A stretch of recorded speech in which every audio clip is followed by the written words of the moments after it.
S'intéresser au climat dans une perspective régionale, c'est quelque chose de difficile.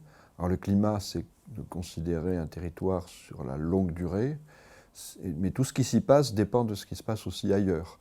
Le réchauffement climatique, il nous vient d'ailleurs. On a aussi des éléments comme le relèvement du niveau de la mer qui vient d'ailleurs. Et on doit être obligé de comprendre ce qui va se passer dans ce cadre-là. Alors, le changement climatique, il est aussi contraint par des fluctuations importantes. On appelle l'oscillation nord-atlantique, qui est un élément capital pour la région aquitaine. La position des anticyclones est aussi très importante. Donc, tout ce qu'on va voir se déroule dans ce contexte-là, qui est un contexte complexe. Alors, face à ce contexte complexe, on ne va pas chercher à faire des prévisions. En plus, on est dans un domaine climatique, on cherche à voir ce qui évolue à long terme.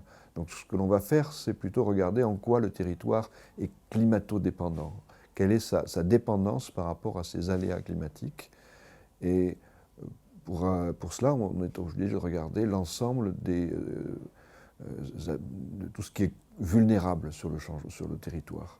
Alors on a des domaines qui sont vulnérables presque par essence. La montagne, c'est vulnérable par rapport au changement climatique parce qu'on a des espèces animales qui vont remonter le long de la montagne avec le réchauffement climatique.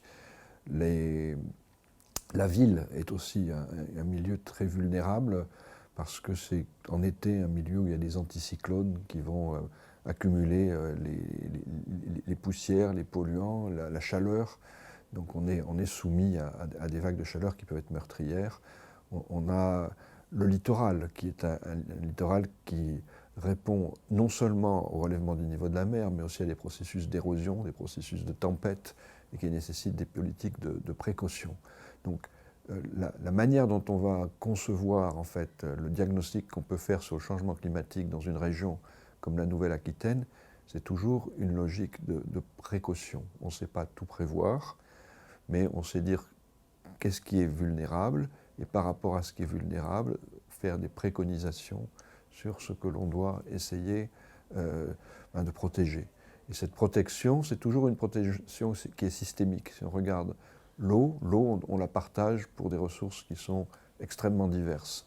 Si on regarde tout ce qui est énergie, c'est aussi quelque chose qui doit se concevoir à l'échelle d'un territoire. Donc on est face à cette équation un peu particulière. On doit essayer de concevoir des systèmes à l'échelle du territoire, en fonction de quelque chose qui se passe à l'extérieur, mais aussi avec l'idée d'anticiper des changements qui vont se produire dans le futur et auxquels on devra s'adapter de manière préventive. Donc c'est une politique de précaution assez complexe et qui est aussi, on l'espère, un moyen de lier un peu les gens à leur territoire. Le travail qu'on a pu faire dans ce rapport est destiné aussi à provoquer ce lien et cet intérêt pour ce qui se passera dans le futur sur le territoire néo-aquitain.